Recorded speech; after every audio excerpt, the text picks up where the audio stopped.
I was going through kind of a hard time, and I think he was too. And so Nick and I found each other at a time where I felt like we both really needed each other personally. See you Thursday? Yeah. There's a moment in Pig where Nicolas Cage's character, Rob, sits at a table across from a man who wronged him. We made you dinner. He doesn't shout, he doesn't threaten, he simply reminds him of a meal. I remember every person I ever served.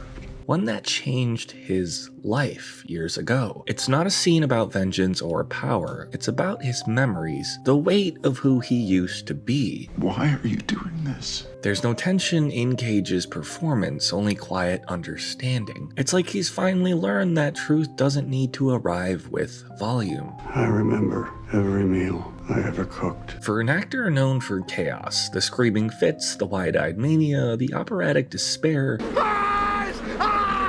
this film feels like an exhale after decades of noise. Pig isn't about Nicolas Cage disappearing into a role. It's about him finally stepping out of one. We don't get a lot of things to really care about. He doesn't seem interested in technique anymore. He lets the camera find him rather than forcing it to notice. I don't understand. I'm looking for a truffle pig. Why do you want a pig? It's my peg. The result is something stripped of all ego, and what's left feels raw, grounded, and almost fragile. Yeah, it sounds terrible. Can't all live in the woods. The premise sets up a revenge story. A man's truffle pig is stolen, and he ventures back into the city to find it. You expect something bloody or unhinged, but what unfolds is closer to mourning. So I guess that's it? Find a new one? Another pig can't do what she did. Rob isn't trying to punish anyone. He's trying to understand why people stopped caring. He moves through the city like a relic from another time. Calm, steady, almost painfully human among people who are too busy pretending to feel. You live your life for them, and they don't even see you. You don't even see yourself. There's a rhythm to the film that mirrors grief itself. Long pauses, quiet observations, conversations that never reach neat conclusions. Cage fills those spaces with restraint instead of intensity. Then why the did we do all this? I love her. You can see how much he's grown just by the way he listens. It's focus, not emptiness. It's an actor so confident in what he's saying that he no longer needs to fill every second with movement. What's your name? I'm Rob. It's also impossible to separate Rob's story from Cage's own. He went from an Oscar winner to the face of absurd internet compilations. Every new role was treated as another spectacle, but Pig feels like a man stepping away from the caricature he'd become. There's nowhere to go, even if we could. The irony is that the performance works precisely because of his history. You can sense that this man has lived through embarrassment, through exhaustion, through losing touch with what made him love this in the first place. That life experience seeps into every scene. Are you afraid?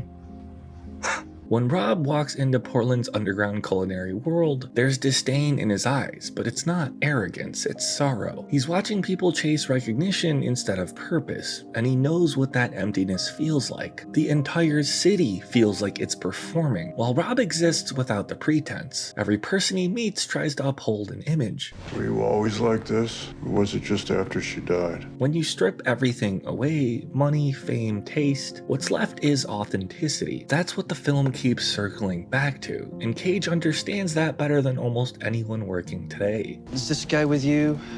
The restaurant scene captures it perfectly. Rob sits across from a chef who's built a career around illusion. He reminds him of the dream he abandoned, a small pub he once wanted to run where people actually enjoyed food, not status. Everyone loves it here. This is a huge success. Nobody wants pubs around here. Cage plays the entire moment like someone holding a mirror. It's incredibly gentle. None of it is real.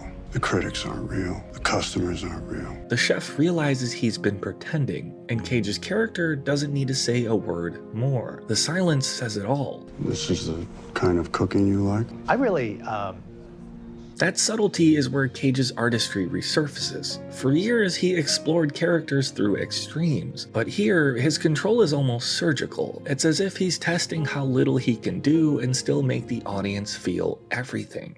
You okay? I think I'm gonna walk.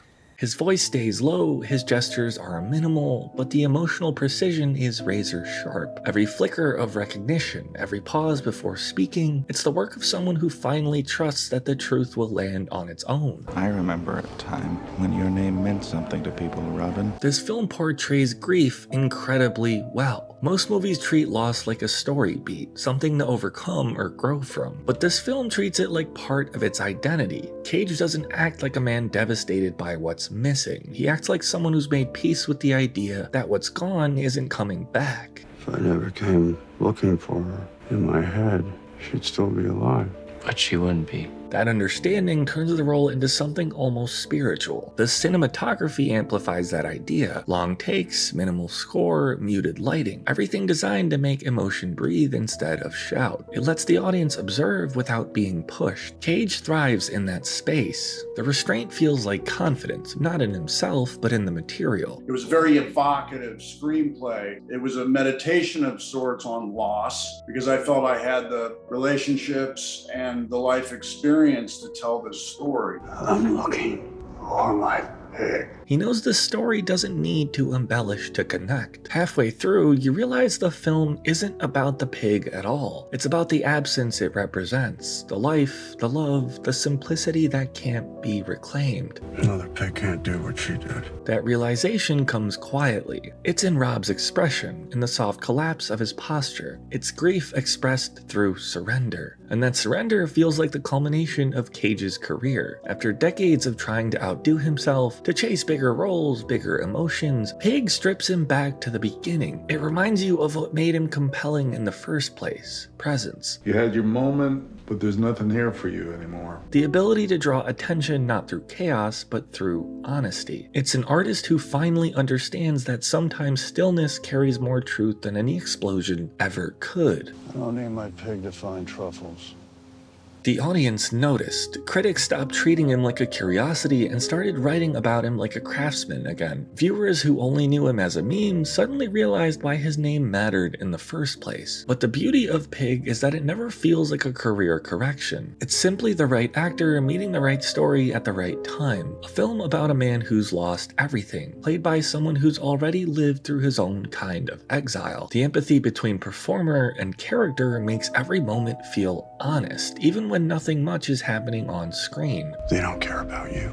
None of them. By the time the story reaches its final moments, the idea of revenge has completely disappeared. What remains is reflection, a man accepting what he can't change. Cage doesn't lean into sadness or try to leave you with a lesson. He just lets the moment breathe. This film understands emotion without exploiting it. It isn't sentimental or cold. It reminds you why subtlety matters. Because when the actor stops chasing validation, the audience finds connection on its own. Looking back, Pig feels like a statement from someone who doesn't really need to make statements anymore. It's Cage showing that authenticity, once rediscovered, doesn't need to announce itself. You can sense the history in his eyes, the bad choices, the long road back to something simple, the relief of finally letting silence speak. It's the work of a man who understands that presence can be more profound than transformation. And that's the lasting effect of Pig. It doesn't present Cage as a reborn star or a tragic artist reclaiming credibility. It presents him as human, an actor once defined by excess who found his purest expression through restraint. Watching him now, you don't see the myth or the meme. You see a man who's finally at peace with himself.